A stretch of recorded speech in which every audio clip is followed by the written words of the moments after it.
Greetings, friends. I saw this video on the channel The Extravaganza Clips, which features Andrew Wilson, Jake Rattlesnake, and maybe some other people I don't really know, but I'm familiar with those two guys.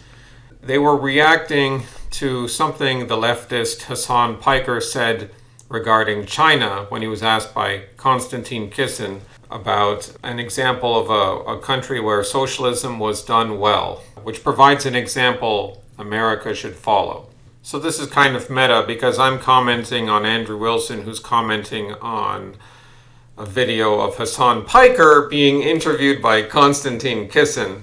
The first 2 minutes are not necessary. Hassan Piker waffles around the question, but he does begin to form an answer, which I think Andrew dismisses. So we're already starting with this as the precursor for what it is that he's going to say, right? That's what he thinks government's there to do. It's to just improve the material conditions of its citizens, and that's it. That's not what it's there to do. It's there for other things as well. But anyway, go ahead.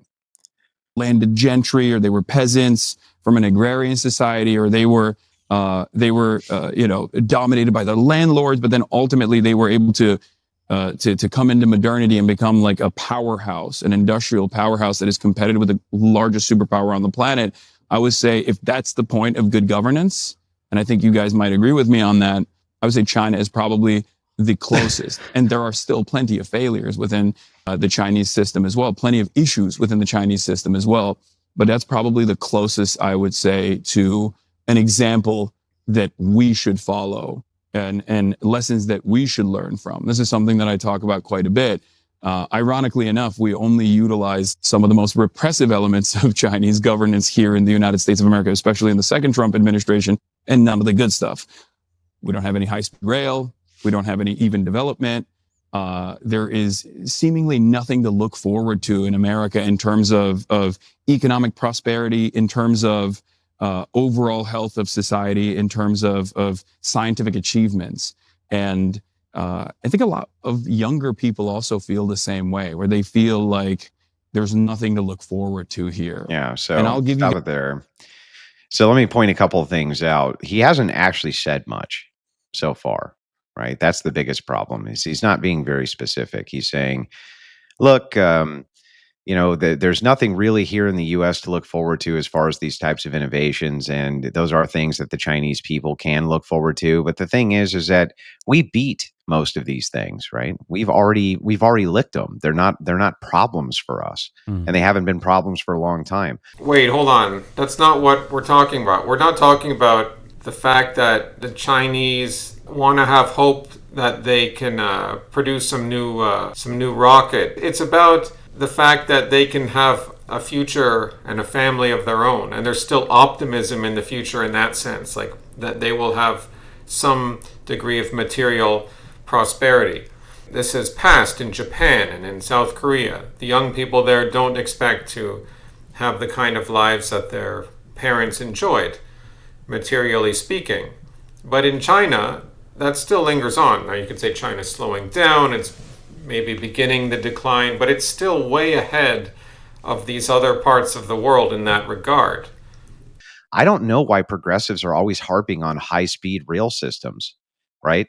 Most people in the United States, we have vast swaths of distances that we have to travel. You're not going to do high-speed rails between these distances between the rural communities and the cities. It's not going to happen.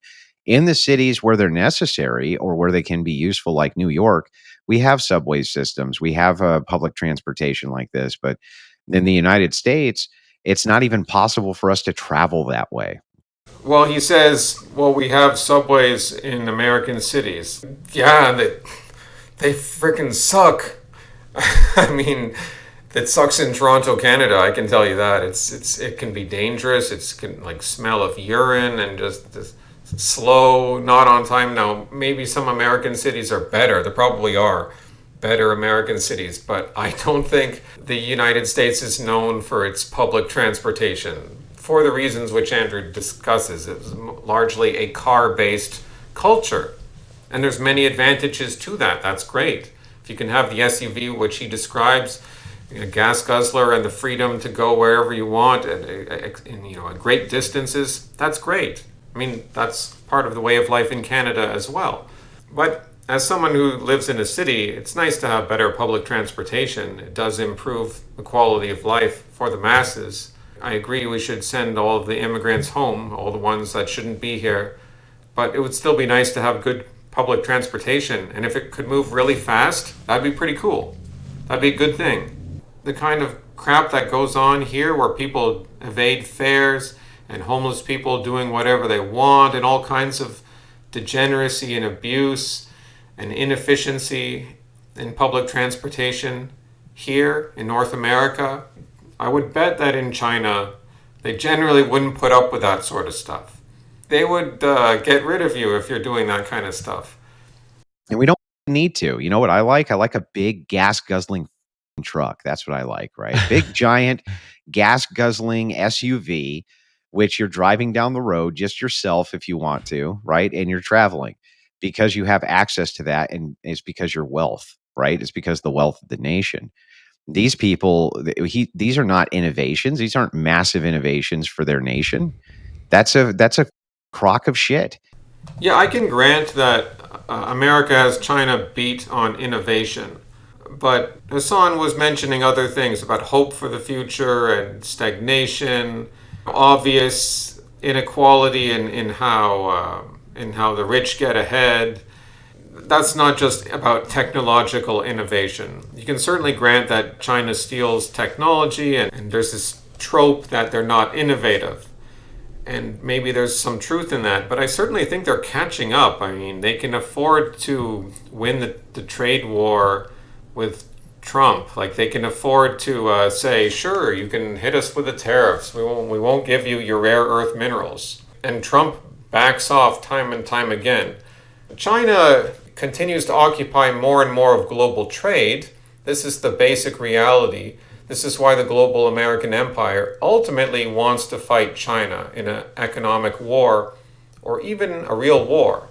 Say whatever else you want about China, but that's the basic geopolitical reality. The American empire is going after China because they are threatened by China's very real economic rise. You can say China depends on the United States. That's partly true. You can say China has all these other problems. Again, we can grant all of that. But let's not forget the bigger context here of this geopolitical struggle. If China really were such a unimportant country with nothing really to offer and no huge technological or economic potential to shape world events, then the US wouldn't be going after them right now. They wouldn't be sending Japan to threaten China that they're going to send missiles to Taiwan. They wouldn't be egging on their proxies in this manner to annoy China. This is exactly the type of peasant mentality that I expect from a communist. Oh, look at that, man. We have public transportation. Oh, good for you. We have private transportation. I don't have to wait on the the rail to show up at this time or that time to get where I'm going. I can just hop in my truck and go there. So, I don't consider these to be massive innovations anyway. We have had train systems here forever and ever and ever, and most of these things just aren't feasible for the states at all. Yeah, and I mean, America still has the most disposable wealth in the entire world, if I'm not mistaken. And the material conditions of a lot of people in China, I mean, the majority of people in China is absolutely garbage. And the reason why they've been able to actually sort of catch up to America economically is because of globalism and free trade, and because they just have a massive, massive labor force. But the material conditions of the people working in those sweatshops and factories is not great. But we don't allow that. Oh, I would argue that that ancient China had better material conditions for its peasants, honestly. Different points there. Yes, China embraced a degree of capitalism, of course. So it's not even really like a great example of socialism. But I mean, as far as other countries go, it's still technically that's its form of government. It claims to be communist. And yes, it's true. Generally, people in the US have more wealth on average than people in China. And China has a huge labor force. I mean, good for China, good for them. Good for them that they have a good labor force. Is that a knock against China? I mean, that's good for them. Yeah, but here's the thing. they've gone through immense growth. So there was a much worse situation 50, 60 years ago. Like they fought a terrible war with Japan. Like millions of people died. The United States hasn't ever really been invaded. It didn't lose millions of people in any war. It didn't lose that many people even fighting in World War II compared to what Russia lost. Or the Chinese fighting the Japanese was extremely bloody. So China has been around quite a while, of course, and it's gone through ups and downs. It went through a decline over, at least since the early 19th century. The British really screwed China in many regards, of course, with the opium trade. And China has recovered, and now it's continuing to rise again. It's not going to rise forever. It's not going to like dominate the whole world, but it's been around and it's rising up again as a power block economically, culturally. There's nothing America can fundamentally do about that. So to say that there's more poor people in China today, objectively poor by absolute standards, than there are in the US. Yeah, that's true, but there's also probably more wealthy people in China than there are in the United States because there's just more people in China. There's just a lot of people there. There's probably about 800 million people there. I know it's not like the 1 billion or whatever they claim it is, but let's just grant Jake Rattlesnake that China's poor, or even like more poor than it was 30 years ago, which it's not. But let's just for the sake of argument say, okay, yeah, it's poor. So, okay, well, in 100 years, the Chinese will still be in China. That will still be their place. That will still be their civilization. Whereas in 100 years in America, we don't know what's going to be left of the American people, of American heritage. We don't know what's going to be left of Canada in even 30 years. China is going to be around. They don't mess around with mass immigration. They don't worry about other countries sending their people into their borders because they don't put up with that stuff. Because they are authoritarian, you might say, in that regard. Are they really more authoritarian than the West? Maybe in some ways. Are they more authoritarian than Britain? Good question. Is Britain more authoritarian than China? Maybe. You could make the argument. What you're looking at now, what the chatter astutely pointed out, the CCP glazers, the socialist CCP glazers, the ones who are always licking China's balls. China sucks. Okay, they suck. They have massive ghost cities that they build in order to make a lie about GDP and expansive outgrowth and things like this. Their infrastructure is not great. And the fact of the matter is that when you're talking about things like, oh, they're making a high speed rail line, who gives a shit? Who cares? It's not necessary for me because I can do 85 on the highway. They're building the Belt and Road Initiative, which is a huge project to link China with countries across Asia to its west. When I hear that such blatant dismissal, like China sucks and that all they're ghost cities, like that's true. Like there are ghost cities, there are buildings that fall down, but you have to keep in mind that a lot of what we get in the West is propagandized too. A lot of these stories that come to us might be true, but they're not giving us the full picture because there's a selective bias where we are led to believe that China sucks because the government there is different than what we're used to. There are probably a lot of things that suck about China. I don't know if I would really want to live there. But we've been sold a lot of lies. The social credit score thing in China didn't end up being what we were led to believe. If anything, it's going to be worse in the West, in places like Britain. I hear all the time, like, the Chinese are suppressing the Xinjiang, the Uyghur Muslims. It's like, no, actually, the CIA and the Americans are funding these groups in China. And good for the Chinese government for clamping down on them to protect their state. Like, you'd expect them to clamp down on terrorists. Yeah, well, the Protestant, charismatic Christians are legal in China. A lot of them are.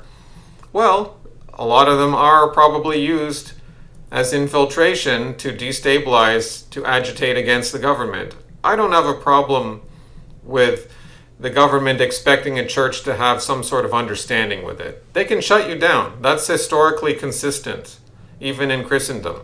We should all pray that China will become Christian, of course, and become Orthodox, of course. That's probably, the biggest criticism of any civilization is, are you Orthodox or not? There's lots of criticisms we can level against China, but I don't think this attitude Andrew Wilson is expressing is appropriate. I mean, come on, you got to give credit where credit is due. China is definitely to be taken seriously. I mean, it's basically beating the United States economically right now. Hasta luego, amigos.